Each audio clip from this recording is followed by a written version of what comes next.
Nah, banyak yang seperti begitu juga gitu ya.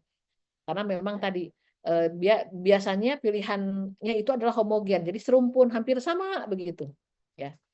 Kemudian biasanya pilihan jawabannya Bu nggak ada yang kan kita di ABCD di option gitu ya. Kalau di pilihan ganda biasa, ayah nih kan jawabannya panjang berarti kita jawabannya gitu ya Bu ya. Ya, Ibu pilih yang paling panjang gitu jawabannya tuh. Itu jawabannya. Nah, itu tidak begitu ya. Kemudian kemudian ini rasional, singkat dan langsung ya. Biasanya pilihan jawabannya tengah yaya ibu terpanjang gitu ya. Biasanya dia singkat begitu ya dan rasional. Itu sudah dibuat tuh oleh pembuat soalnya begitu ya supaya ibu-ibu ini yang membaca tidak sulit begitu ya. Ya, nanti rekodnya dari prodi aja ya ibu ya. Ini sepertinya saya udah infokan Bu Anggi nanti rekod. Baik. Nah, ini ibu-ibu, silakan. Ini adalah contoh yang tadi saya sampaikan. Ya, ini adalah tampilan vignette. Ya, ada vignette, ada lead in, ada option. Nah, ini adalah soal-soal yang nanti akan ibu-ibu temukan. Recording in progress. Dalam apa namanya? Di dalam yang akan ibu temukan di dalam nanti UKOM. Ya, jadi yang pertama contoh soalnya seperti begini. Seorang bayi laki-laki lahir spontan, aterm, 4 jam yang lalu di puskesmas. Hasil anamnesisnya berat badan lahir 2.550 gram, panjang badan 48 cm, ya. Hasil keluar lancar, isapan bayi kuat, ya. Kemudian hasil pemeriksaannya ini ada KU baik, ya. Kemudian FJ-nya ada 120 kali per menit, ya, suhunya 37 derajat Celcius dan pernapasannya 40 kali per menit. Kemudian rencana asuhan apakah? Nah, ini lead in-nya Bu. Rencana asuhan apakah yang paling sesuai untuk kasus tersebut? Sekarang optionnya Bu. Nah, ini apa Bu? Perawatan itu ya, bayi ya Bu ya. Memandikan bayi, memberikan FITK, ya, kemudian memberikan imunisasi HB0, mendukung pemberian ASI on demand atau memberikan elektromisin 1% sebagai profilaksis. Oke Bu, ATR 4 jam Bu. D mendukung pemberian ASI on demand. Mendukung pemberian ASI on demand. HB0. HB0. HB0 seberapa jam? 2 jam itu kan 2 4 jam. jam. Bahkan 1 jam setelah vitamin K. Kemudian Vitamin vitamin K. kesampingkan. Vitamin K sejamnya Bu. Vitamin K 1 jam. 1 jam kemudian HBO. B coret. Jadi mendukung pemberian 6 jam yang bagus mah. Memandikan bayi 6 jam kalau bagus 6 bayi. jam. Iya. Minimal itu minimal. Jadi jawabannya yang D. Coba kita lihat ya. Mana jawabannya itu? Oh, itu ayat jawabannya. Sok mana Bu? D, Bu. D, Bu. D mendukung pemberian ASI on. Memandikan kalau keadaannya bagus kalau udah 6 jam. Ya. Ini kan 4 jam, Bu. 4 jam. 4 jam. Pertanyaannya 4 jam. Pemberian HBO. Jadi vitamin K dikesampingkan, imunisasi HBO sudah, memandikan jangan karena belum. Elektrolysis profilaksis sudah yang D. Ya, jadi ASI ya Bu. Mendukung pemberian ASI atau. ASI ya. Karena kalau memandikan mah tadi berapa jam Bu? 6 jam. 6 jam. Memandikan 6 jam. 6 jam. Kali ini soalnya bagus ya. Yes, betul. Nah, oke tadi ya Bu ya. Tadi cara Ibu coba itu nggak ada yang mau sharing nggak dengan saya satu orang yang tadi menjawab. Saha? Ibu saya Bu akan coba jawab Bu. Nah Bu Agu. Udah tadi udah ngejawab Pak benar tadinya. Ya, di sini kan antara 4 jam bayinya. Jadi kalau misalkan memandikan bayi itu kan ada waktunya 6 jam. Kemudian ini bagus gini. Ibu udah benar tadi itu mah udah. Cuma Yanti ingin tahu gini nih. Bu Agus baca soal di mana heula? Di depan, ke belakang, atau tadi Bu Agus enaknya nu mana maca teh? Kalau Semua saya bacanya yang ini dulu Bu, yang bayi lahir spontan antara 4 jam itu. depan ya. Dari depan berarti keseluruhan. Ya Bu, yang Ya. 4 jam. Nah, kalau Bu Agus mah bahasanya dari awal. Ya, jadi bayi laki-laki lahir spontan antara 4 jam. Baru kemudian nyurut ke bawah ya Bu ya. Ya, Analisisnya ke apa? bawah di Ya. Ada yang nggak sama dengan Bu Agus cara baca soalnya? Saya Bu, Kadang-kadang beda-beda. ya, Jadi, Bu, ya, pertanyaannya dulu baru pertanyaan dulu. Saya pertanyaannya dulu. baru kasusnya. Bu. oke. Ada yang pertanyaannya dulu gitu? Ya, Berarti yang pertanyaan dulu. Berarti yang mana? Yang rencana asuhan? Rencana Beda-beda, asuhan Bu. apakah itu? Ya, Bu. Itu ya. Nah, ada lagi yang beda. Tadi Bu Agus mah apa namanya dari awal punya ada lagi yang tadi pertanyaan. Ada lagi yang lain? Cukup sama. Oke, ya. Baik. Jadi ibu-ibu ya, ini gini. Untuk tadi gaya membaca soal itu saya sampaikan juga di awal tadi, silakan begitu ya ibu-ibu ya. Silakan ibu-ibu nanti enaknya bagaimana. Karena yang menjawab soal adalah ibu-ibu tadi. Apakah saya mau baca vignette-nya dulu full? Saya baca tadi apa namanya keluhannya saja kan utama dulu misalkan, atau saya mau baca pertanyaan dulu, itu terserah ya ibu-ibu ya, mangga ya. Silakan dikembalikan ke ibu-ibu semuanya ya. Yang pasti yang harus dilakukan apa Bu? Harus belajar banyak membaca soal, gitu ya Bu ya? Gitu ya. Belajar banyak membaca. Ya, Bu, betul sekali Bu. Benar ya. Oke. Jadi tadi ya kita balik lagi. Untuk membaca soal UKOM itu mangga Bu ya. Itu diserahkan kepada masing-masing. Bagaimana caranya kita bisa tahu membaca soal? Dengan sering membaca soal. Ya. Oke. Kemudian, tips dan triks membaca soal dengan cepat, usahakan hanya 1 kali saja. Nah, ya. Nggak apa-apa Bu, 2 kali juga boleh. Ya. Tapi maksimal 2 kali ya Bu ya. Maksimal. Kalau sudah itu, langsung isi jawaban. Adek, tong hilap. Tandai ragu-ragu ya.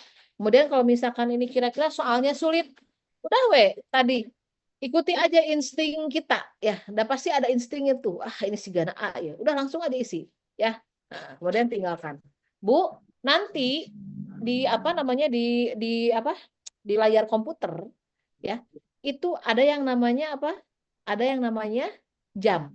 Ya Bu ya. Nah, ibu-ibu 180 menit itu 180 soal. Jadi, 1 soal itu 1 menit. 1 menit. Ya. Jadi ibu-ibu itu kalau menurut saya itu harus Bu. Ibu lihat jam. Ya. Kalau misalkan di jam ibu masih 100 menit, kemudian ibu lihat soal ibu udah berapa yang sudah terisi. Oh, sudah 80, berarti aman. Gitu ya Bu ya. Jangan begini. Pas ningali jam di depan layar teh. Udah tinggal berapa Bu? Misalkan 30 menit lagi. Berarti kan seharusnya 150 yang sudah terisi ya Bu ya. Pas ibu ningali, ngecek. Nanya itu yang sudah terisi. Misalkan baru 70. Nah, contoh maksud saya ya. Jadi coba dilihat jam pengerjaannya. Ya, kan itu 3 jam tuh ya. Jadi ibu tiap jam itu cek jam Bu. Ya, 1 jam ibu cek. Ini udah jam berapa nih? Lihat jumlah soal berapa. Itu wajib Bu. Karena banyak juga ibu-ibu yang tidak terisi semuanya begitu. Ya. Jadi udah mau ujung, karek weri Bu. Aduh, ieu can kabaca, udah buyar itu. Gitu ya. Buyar semua begitu. Ada yang kemarin nggak ketulis, ada yang kemarin nggak keisi? Yang banyak di ujung, ada nggak? Alhamdulillah keisi. Oh, keisi. Enggak Bu, keisi semua. Alhamdulillah. Nah, siap. Oke, baik. Nah, ibu-ibu, saya mau menerangkan lagi nih Bu ya. Udah ya tadi ya tentang vignette mah ya. Jadi ada vignette, lead in sama apa namanya soal. Nah, sekarang saya ingin menerangkan. pada saat membuat soal, ya, si pembuat soal itu ada aturannya, ya. Dia itu membuat soal itu berdasarkan tinjauan, Bu. Tinjauannya yang mana ini, Bu? Ya, yang pertama etik legal dan keselamatan pasien. Ibu-ibu nanti pada saat UKOM pasti akan bertemu dengan soal-soal tentang etika, gitu, Bu. Ya, karena memang tinjauannya ada etik legal dan keselamatan pasien. Etika, hukum, Bu, itu ada. Nah, ini contohnya ya, Bu ya, contoh soalnya. Ini etik legal dan keselamatan pasien ini adalah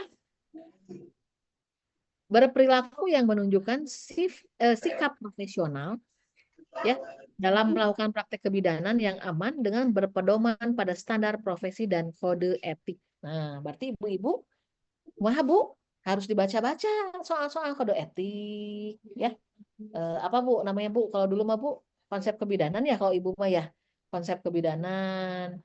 Atau kalau kita mah Bu, itu profesionalisme dalam kebidanan, Ibu. Kalau di sarjana mah Bu dapatnya Bu, ada nggak? Nah, itu dibaca-baca. Ya. Oke. Ini pertanyaannya, contohnya seorang remaja umur 14 tahun, korban perkosaan, datang ke BPM bersama orang tuanya dengan keluhan terlambat haid 3 minggu. Ya, hasil pemeriksaan tes kehamilannya positif. Kemudian orang tua meminta obat kepada bidan untuk menggugurkan anaknya.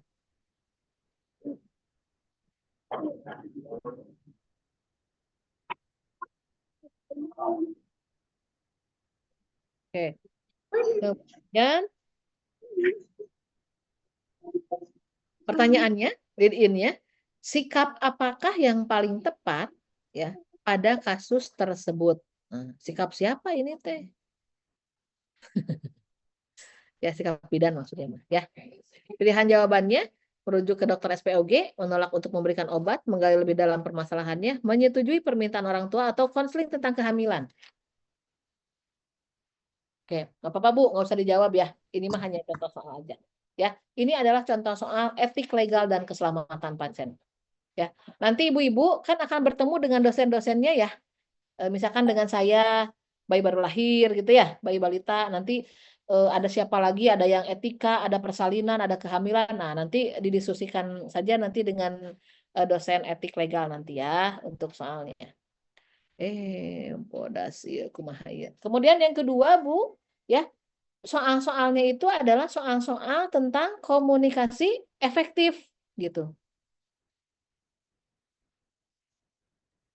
Ya, komunikasi efektif ya. Jadi soal ini pasti ada ya. Nah, biasanya pertanyaannya konseling apakah yang tepat untuk kasus tersebut begitu ya. Begitu Bu. Nah, teka baca. Kemudian yang ketiga, ini adanya pengembangan diri dan profesionalisme. Nah, kalau ini biasanya soal-soal atau pertanyaan-pertanyaan tentang perkembangan ilmu dan teknologi terkini yang terkait dengan kebidanan dan juga menjunjung tinggi komitmen terhadap profesi bidan. Nah, itu Bu. Ya. Jadi misalkan apa sih yang baru-baru? Itu biasanya juga banyak di situ. Kemudian yang selanjutnya Ibu, pertanyaan yang harus ada itu atau yang dibuat oleh pembuat soal itu adalah pertanyaan-pertanyaan tentang landasan ilmiah praktik kebidanan, tentang teori-teori Bu. Ya, misalkan dalam menstruasi ya, misalkan ya, ada 2 hormon yang berperan misalkan ya. Contoh, hormon estrogen dan hormon progesteron. Nanti di bawahnya pertanyaannya misalkan ya, hormon apakah yang naik misalkan pada saat menstruasi. Nah, kayak gitu-gitulah ya. Teori-teori banyak tuh biasanya ya. Nah, tapi kalau di sini pertanyaannya tuh ya, jadi kasusnya itu tentang telat head, terus pengeluaran darah per vaginam. Pertanyaannya apakah diagnosis yang tepat? Nah, itu kan teori ya Bu ya. AB apakah ini? AB imminent, incipient, incomplete, complete, atau habitualis? Gitu. Itu ya Bu. Tapi kalau tentang ini adalah tentang teori-teori. Teori mana Bu? Semua Bu. Prakonsepsi. Habis prakonsepsi? Hamil. Ya, bersalin, nipas, bayi baru lahir, bayi balita, terus apa lagi? KB. KB, apa lagi? Komunitas, manajemen, ya Bu ya. Nah itu bisa ada di dalam soal yang nanti akan keluar gitu maksud saya, ya. Bisa ada dalam soal yang mau keluar, gitu, ya. Oke, jadi itu teori-teori, namanya landasan ilmiah, berarti teori-teori yang ditanya. Nah, berubah nih susunannya. Nah, Ibu, selanjutnya yang kelima, yang ditanya itu tentang kompetensi klinis kebidanan. Jadi selain tadi kode etik, selain tadi apa namanya komunikasi, ya, kemudian ada barusan landasan ilmiah, teori-teori, ada kompetensi klinis. Nah, bentuk-bentuk kompetensi klinis ini, ya, ini adalah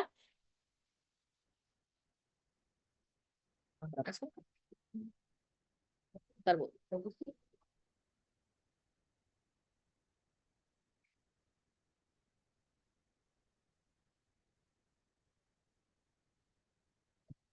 Ini ya di dalam kompetensi klinis ini Bu, yang ditanya biasanya keterampilan Bu. Tapi keterampilannya ditanyakan dalam bentuk soal. Ya. Nah, biasanya pertanyaannya penata laksanaan apakah yang tepat? Nah, gitu Bu. Jadi yang diukur dalam soal ini adalah keterampilan kita, begitu. Ya. Atau penata laksanaan apakah yang pertama kali diberikan? Nah, gitu ya. Yang ditanya apa? Bisa APN, ya Bu ya. Bisa apapun. Nah, kalau ini apa nih? Ini pada bayi baru lahir ya. Oke, lahir 6 jam yang tadi. Baik, kemudian yang selanjutnya Bu, soal-soal yang akan muncul itu soal-soal tentang promosi kesehatan dan konseling. Ya, banyak Bu ini Bu, promosi kesehatan. Ya, pertanyaannya tuh. Jadi Ibu nanti biasanya pendidikan kesehatan apa yang paling tepat ya? Apakah pendidikan kesehatan yang tepat pada kasus ini? Nah, itu banyak seperti itu. Ya. Kemudian yang ketujuh, manajemen dan kepemimpinan. Ya Bu. Nah, ini di manajemen ini hati-hati Bu ya. Jadi pertanyaannya itu ada juga yang pertanyaan terkait dengan ini Bu. Apa namanya? Bor Bu. Ya, bor itu tempat tidur Bu. Ya. Banyak tuh begitu. Jadi macam-macam. Nanti Bu-Ibu untuk topik-topik yang saya sebutkan tadi nanti ada dosennya yang membahas satu-satu ya Bu ya. Nah, saya di sini hanya menerangkan saja bahwa di dalam pertanyaan-pertanyaan vignette nanti begitu ya, yang akan muncul itu seperti ini ya. Jadi bentuknya tuh apa? Ada 7 kriteria, ada 7 tinjauan area ya. Manajemen dan kepemimpinan, promosi kesehatan dan konseling, kompetensi klinis kebidanan ya. Jadi keterampilan. Kalau yang ini teorinya ya.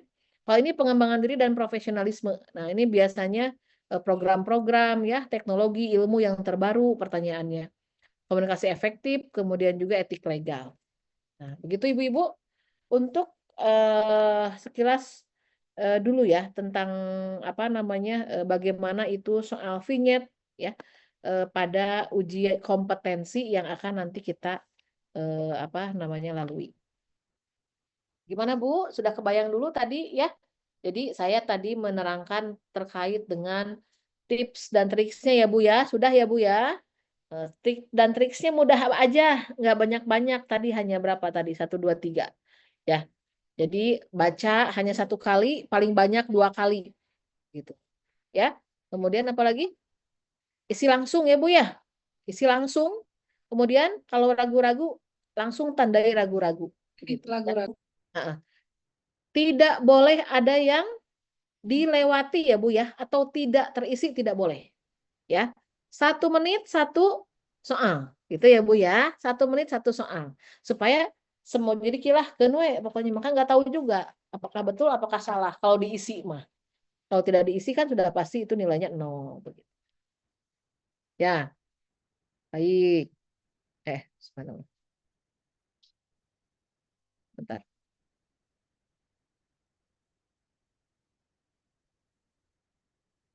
Baik, Bu-ibu, kita latihan soal ya, yang saya ya.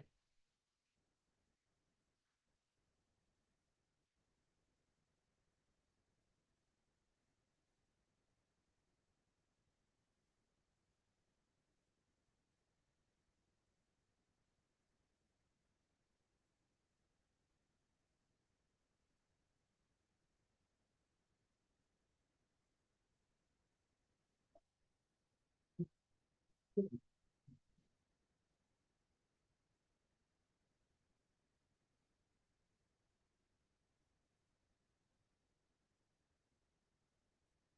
Bu. Kita mulai ya. Oke. Ibu-ibu untuk menguji nyali, menguji nyali ya. Ibu-ibu nanti di rumah ditulis aja ya.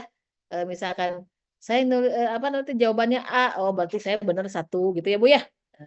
Nih pertanyaannya saya ada 5 apa ada 6 gitu.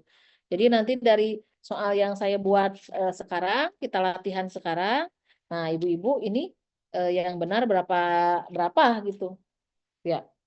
Ini Pak Ron udah ditanda tangan. Oke. Siap ibu-ibu? Ya. Kemudian kalau ibu, nah itunya muncul ya nanti. Nah, sebentar.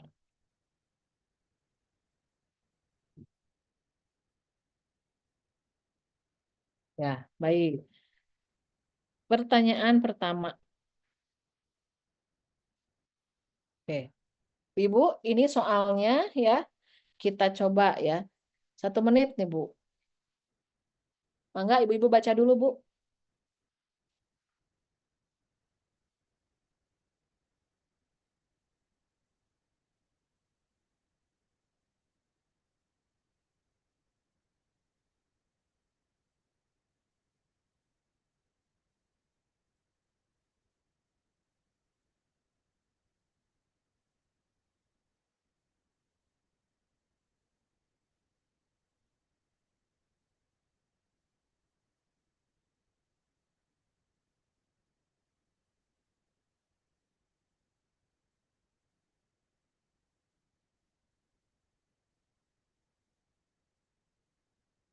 Simulasi apakah yang dilakukan pada kasus tersebut?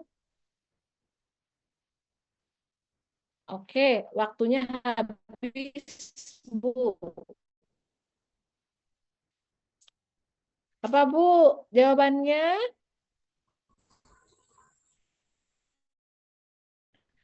Seorang anak perempuan umur 2 klik pertumbuhan dan perkembangan. Dilatih untuk mengembangkan motorik halus. Berarti motorik halus umur 2 tahun. 2 tahun itu berarti 24 bulan. KPSP 24 bulan ya Bunya? KPSP 24 bulan. 24 bulan. Benar, sok ayeuna. Stimulasi apakah yang dilakukan pada kasus tersebut? 24 bulan harus bisa apa aja, Bu? Menyusun balok. Yang 3 warna berwarna-warni. Yang A, yang A. Penyusun 3 blok warna-warni. Entong dicoret-coret, Ibu. Bu Silvia, Silva jangan dicoret-coret. Oke lah.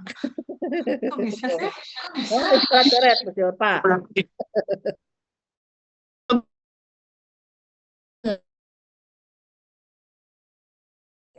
Dijawab aja dulu ya, ditulis ulangnya gitu. Oke. Yang jawab A menyusun 3 balok berwarna-warni, atau B berjalan tanpa berpegangan, atau C minum sendiri tanpa tumpah, D bermain dengan buku, atau E mengayuh sepeda. Coba kita lihat ya. Kalau Ya, motorik halus mah A. Motorik halus. A. Oh, kalau motorik halus A. Kalau berjalan tanpa berpegangan motorik apa? Kasar biasanya. Kasar juga di dua. Karena menggunakan otot. Oke. Kalau minum sendiri tanpa tumpah motorik apa? Kasar. Karena dia menggunakan tenaga juga. Oke. Kalau bermain dengan buku? Halus. Bermain Halus. Kalau mengayuh sepeda? kasar. Aina antara menyusun 3 balok sama bermain dengan buku. Jawabannya mana? Menyusun dengan buku. Siap. A. Nah, jangan tadi. Yes, Dek Bu. Nah, gitu ibu-ibunya. Jadi sekedik tapi tadi teh distraktor teh ya, distraktor. Ada apa namanya? Ada itu apa? Pengganggu gitu jawabannya. Jadi hampir-hampir sama begitu ya. Gitu. Nah, ternyata jawaban yang benar adalah D, bermain dengan buku ya, bukan menyusun balok warna-warni. Meskipun dua-duanya sama. Dua-duana teh motorik halus. Tapi ibu-ibu udah betul loh cara berpikirnya. Motorik kasar, ya motorik halus gitu kan ya. Pisahin dulu. Oh, ternyata jawaban yang tadi mendekati karena pertanyaannya motorik halus gitu ya. Tadi ada dua. Yang mana tadi teh kubik, menyusun kubik sama bermain buku. Tinggal iya. Ya, oke. Baik. Kita lanjut lagi ya. Nah, ya, ini jawaban salahnya ya. Jadi kalau 3 balok warna-warni Bu itu biasanya 18 sampai 23 bulan. Yang kita bahas adalah 24 bulan. Tapi lumayan lah. Beda-beda tipis ya Bu ya. Beda-beda tipis. Kemudian berjalan tanpa berpegangan itu biasanya motorik kasar 12 sampai 17 bulan ya.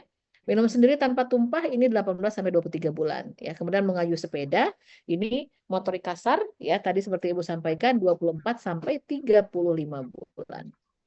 Oke, Ibu-ibu bisa baca di SDDTK ya. Baik, kita lanjut ke soal kedua, Ibu-ibu. Silakan dibaca, Bu.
Sip, ya Bu. Jadi di sini seorang bayi laki-laki umur 24 bulan dibawa ibunya ke posyandu untuk penimbangan. Hasil anamnesis bayi sehat tidak ada keluhan. Ya, benar. Hasil 9-10 tahu bayi normal 17 PB 84, suhu 36,5, PR pernapasan 30 kali per menit. Hasil jawaban iya pada kuesioner pas screening KPSP berjumlah 8. Tindakan apakah yang paling tepat pada kasus tersebut, Bu? Yang D, evaluasi KPSP ulang 2 minggu Evaluasi kemudian. dengan ahli gizi. Oke, D. Evaluasi KPSP ulang 2 minggu kemudian. Oh, Ya, gitu. Kalau anjurkan konsultasi dengan dokter spesialis anak kapan? Kalau seandainya nilainya Kalau ada 0, penyimpangan. Oke, sip. Kalau apa lagi nih? Evaluasi perkembangan 3 bulan kemudian. Kapan ini, Bu? Harusnya 6 bulan kalau lewat 2 tahun mah. Evaluasi perkembangannya. 6 bulan. Ini konsultasi dengan ahli gizi enggak? Harusnya konsultasi dengan ahli gizi karena beratnya hanya 10,5. Oh, oke. Sip. Jadi jawabannya apa yang paling tepat? Apa ini? Bu, D. D, Ya. Ya. D, Bu. Oke, betul sekali Bu-ibu. Hore. Ya. Jadi jawabannya D. Evaluasi KPSP ulang 2 minggu kemudian. Jadi ibu-ibu kalau pada saat menilai KPSP ya, jawaban iya-nya ada 7 atau 8 gitu ya. Itu namanya apa, Bu? Meragukan gitu ya, Bu-ibu ya. Nah, apa yang harus dilakukan? Iya di buku SDDTK mah Bu, nasihati ibu atau pengasuh untuk melakukan stimulasi lebih sering dengan penuh kasih sayang. Jadi kalau ada jawabannya tadi awalnya ada nasihati ibu, harusnya yang paling pertama kali dilakukan itu nasihati ibu begitu ya Bu ya. Tapi karena nggak ada, jawaban yang paling tepat adalah D, evaluasi KPSP ulang 2 minggu kemudian ya. Ajarkan ibu cara intervensi dini pada aspek perkembangan yang tertinggal, kemudian jadwalkan kunjungan ulang 2 minggu lagi. Itu yang betul. Ya. Nah, ini salah ya. Tadi jawaban salahnya A, B, C, dan E. Ini salah jawabannya. Oke. Kalau jawaban yang tadi yang pertama ya Bu ya, anjur konsultasi ke dokter spesialis anak. Nah, seharusnya di situ kalau di buku itu seharusnya dia dirujuk ke rumah sakit bahasanya, begitu ya. Nah, jadi dari jawaban juga udah salah. Yang dia kalimatnya harusnya rujuk ke rumah sakit. Ini biasanya kalau jawabannya gimana Bu? Yang iyanya ada 6 atau kurang. Kurang. Ya. Nah, karena diagnosisnya ada kemungkinan penyimpangan. Apa yang harus dilakukan? Rujuk ke rumah sakit tumbuh kembang level 1. Ya. Kemudian kalau misalkan tadi jawabannya B yang tadi, lanjutkan stimulasi misalkannya sesuai umur bayi 2 bulan lagi. Nah, ini biasanya seharusnya kalimatnya stimulasi sesuai tahapan umur. Ya. Kalau stimulasi ini biasanya bisa ya, yang jawaban iyanya 9 atau 10 begitu ya Bu. Kemudian yang ini ya yang C ya, ini evaluasi perkembangan 3 bulan kemudian, seharusnya 2 minggu ya Bu ya, salah kalau 3 bulan ya, harusnya 2 minggu ya. Itu kemudian konsultasi dengan ahli gizi. Nah, seharusnya nggak ada ahli gizi ya, kalau di situ rujuk ke rumah sakit ya, rumah sakit rujukan tumbuh kembang level 1. Oke Bu, lanjut lagi. Saya yang ngurus. Akan dibaca soal nomor 3 Ibu.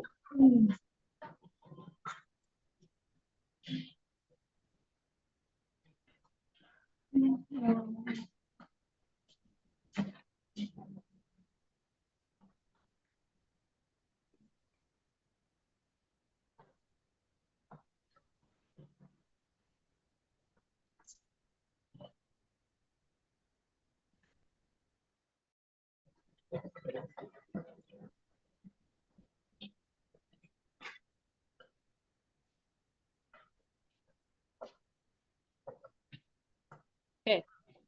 Apa jawabannya? Udah ada yang nyangkut? Tindakan apakah yang paling tepat dilakukan oleh bidan?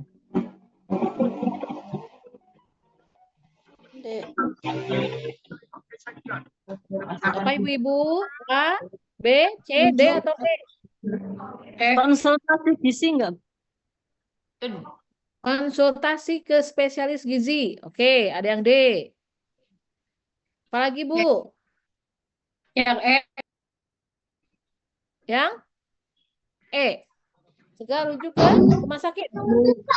Ibu-ibu, ini termasuk ke dalam soal yang cukup sulit ya. Nah, dan ini biasanya ada Bu.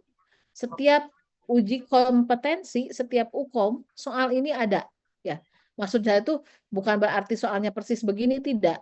Nanti dia akan ketemu dengan nilai Z-score apa begitu Bu. Ya. Tapi ini pasti ada Bu soalnya ini Bu seperti ini. Ya.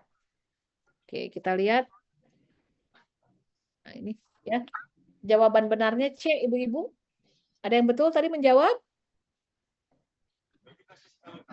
Ya. Jadi evaluasi perbaikan selama 2 minggu ya.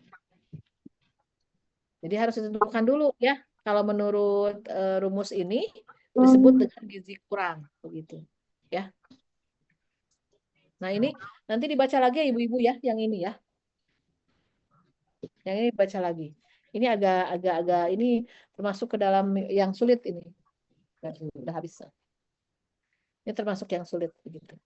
Ya. Jadi evaluasinya diberikan selama 2 minggu ya. Biasanya -3 standar deviasi sampai dengan kurang dari -2 standar deviasi itu disebut dengan gizi kurang ya.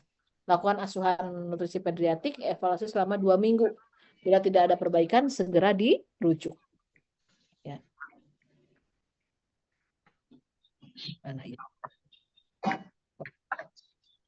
Oke, ya. Jadi jawaban salahnya tadi A, B, D, dan E jawaban salah ya Bu. Nah, ibu-ibu nanti bisa baca Bu di ini Bu, penentuan status gizi ya Bu ya. Penentuan status gizi berdasarkan indeks massa tubuh ya. IMT per umur untuk anak umur 60 sampai 72 bulan. Bu. Nah, jadi pertanyaannya tuh Bu ada gitu Bu, kalau di bayi balita itu nyempil-nyempil kayak gini Bu, yang aduh patudahnya teu kabaca misalkan eta mah ya gitu. Atau misalkan kan lu biasanya tinggal maca atau dihafal gitu ya. Tapi ada di soal begitu ya Bu ya. Oke. Bu, soal nomor 4 silakan Ibu dibaca kembali dan dijawab nanti di akhir.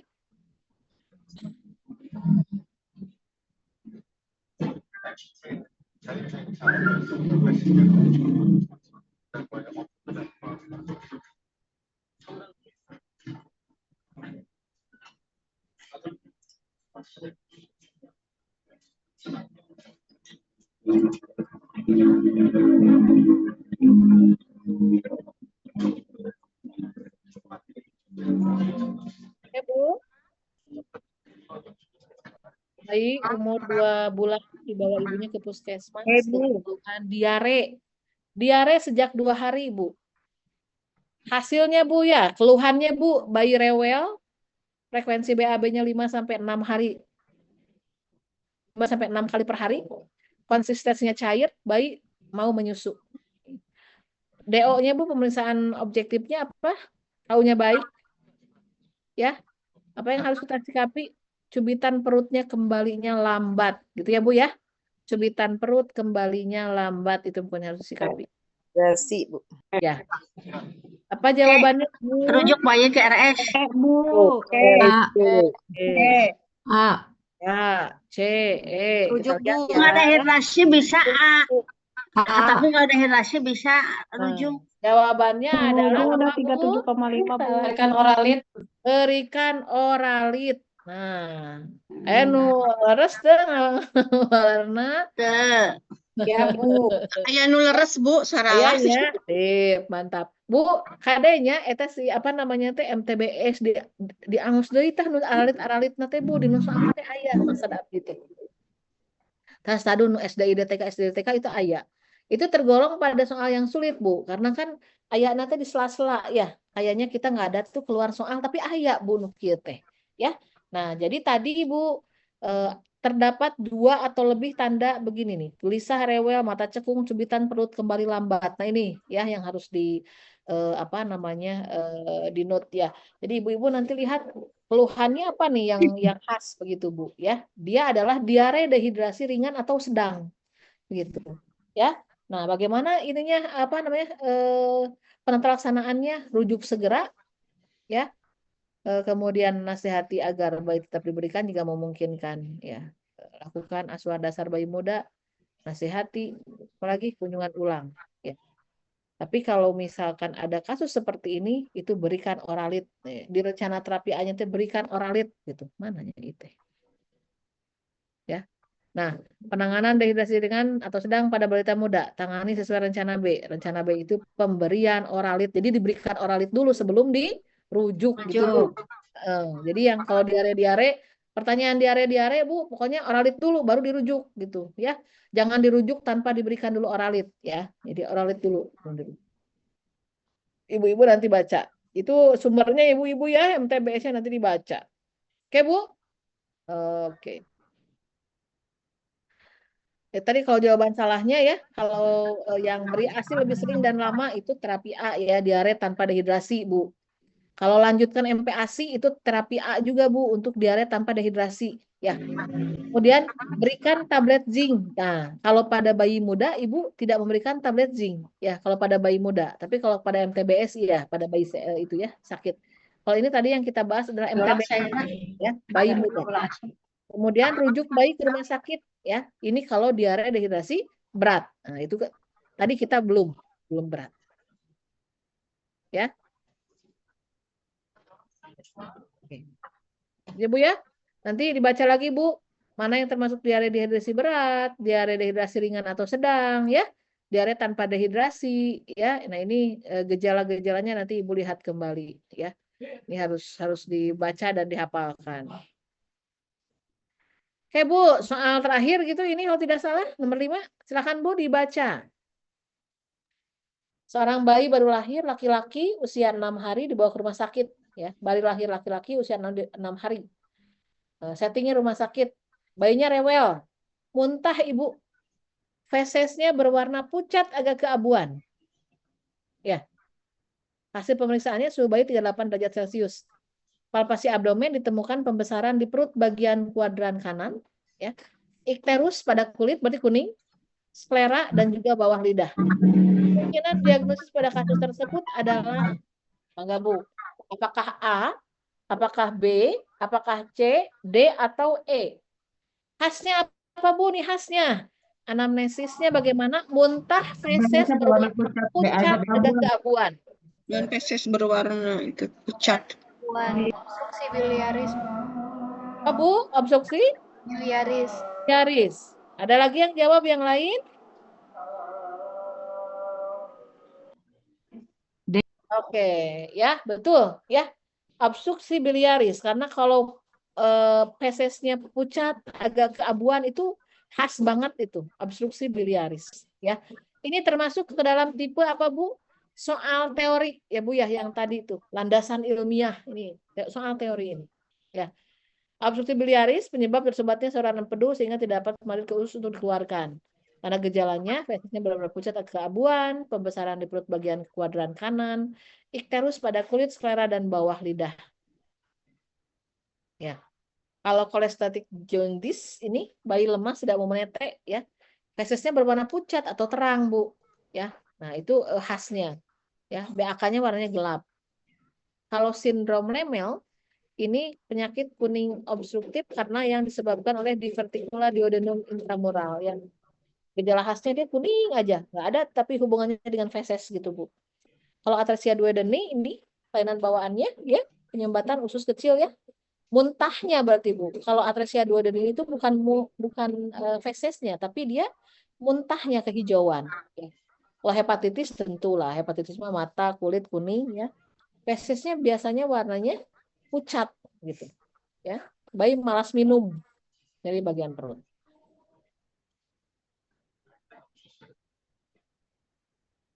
Bu Neneng, Bu Neneng.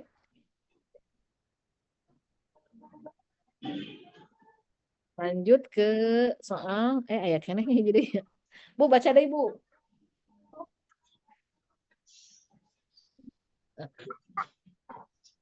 Bayi baru lahir usia 2 jam ditempatkan di box bayi di ruang bersalin rumah sakit dengan jendela ruangan dalam keadaan terbuka. 1 jam kemudian bayinya tampak mendidil. Ingat Bu, apa namanya mekanisme apa? Kehilangan rasa itu ya, panas tubuh ya. Kehilangan panas. Kehilangan panas. Ya, mana eta Bu? Apakah radiasi, konduksi, konveksi, evaporasi, atau penguapan? Konveksi. Konveksi. Oke. Kita lihat ya. Kalau radiasi apa, Bu? Dekatkan dengan sumber yang dingin. Paling Ibu. Jawabannya adalah konveksi, ya. Kalau konveksi itu, Bu, panas tubuhnya mengalir bersama aliran udara di sekeliling bayi. Misalkan bayi diletakkan di dekat pintu yang terbuka atau kipas angin. Nah, ini konveksi. Tadi sesuai dengan tadi kasus. Ya. Nah, gini Bu. Tadi saya bilang nih ada radiasi, ya. Ada evaporasi, ada konduksi. Kalau konduksi ini apa, Bu? Apa, Bu? Dia nempel ke barang dingin. Yang dingin. Bukan dingin. Ya, barang yang dingin ya. Kalau radiasi? Kenapa, Bu? Ya. Kehilangan panas. Ya, semua kehilangan panas. Kalau radiasi karena apa? Kalau evaporasi karena apa? Karena cairan tubuh. Cairan ketumban. Ketumban. Ya. Nah, kalau radiasi ini Bu biasanya dia diletakkan di ruangan yang dingin gitu ya. Jadi bayinya dibiarkan telanjang. Beda dengan tadi. Kalau tadi apa Bu?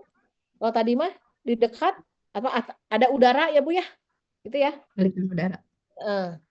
Kena udara begitu. Kalau ini mah dia diletakkan di ruangan. Bayinya telanjang oleh radiasi. Jadi memancar keluar habis gitu. Kalau konduksi dia merambat ya. Jadi dari tubuh bayi ke permukaan yang lebih dingin. Tadi ya misalkan popoknya basah tidak langsung diganti ya. Kemudian apalagi menyentuh bayi dengan tangan yang dingin gitu. Atau tadi Bu, si bayinya disimpan di tempat apa tuh peranti itu teh ngukur berat badan teh apa Bu namanya timbangan. Timbangannya tidak di alas. Tidak di alas, tidak pakai alas. Itu biasanya namanya konduksi, Bu. Kalau evaporasi dia menguap ya, panas tubuh bayinya menguap bersama cairan begitu. Air ketuban biasanya, Bu, ya. Misalnya bayi tidak dilap setelah lahir begitu, ya. Kemudian ada juga penguapan. Oke, siap Ibu. Alhamdulillahirobbilalamin. Nah, Ibu betul sabar hiji tadi tinu genep soal. Nu saya sadayana betul. Salah satu, Bu. Alhamdulillahirobbilalamin. Hebat. Hebat. Tinu genep salah hiji. Oke, ya. Aman. Gitunya Ibu-ibu. Benar satu, Bu. Ya. Nah, nanti dari prodi juga nanti ada kumpulan soal, Bu. Nanti ibu-ibu dikasih ya. Minta aja nanti ya. Ada dikasih kumpulan soal-soal. Nanti boleh ibu-ibu pelajari. Tapi setelah dosen-dosennya masuk. Nanti kan dosen-dosen masuk tuh ya. Nah, itu nanti dia nerangin dulu. Nah, ibu-ibu harus hadir ya, karena atau setidaknya mendengarkan maksud saya. Karena ada beberapa kan dosen-dosennya semua udah pada kuliah tuh. Nah, itu semua tuh sudah pengalaman, Bu, sudah melewati si UKOM ini, ya. Ada soal yang sulit, ada soal yang tidak sulit. Nah, seperti saya tadi, di contoh soal saya yang 6, itu ada contoh soal yang sulit, ada contoh soal yang mudah. Ya, Bu. Kalau contoh soal yang mudah, tadi ibu-ibu semua jawab mudah, semua betul loh. Nah, kalau ketemu dengan tadi MTBM, SDIDTK, KPSP, nah itu kadang-kadang mulai agak bingung ya. Karena biasanya kita tidak menghafal gitu kan ibu-ibu ya. Nah, biasanya kita tinggal lihat aja begitu, gitu kan? Nah, ini karena ini UKOM, nah, ibu-ibu jadi harus agak baca. Itu ibu-ibu ada pertanyaan dulu?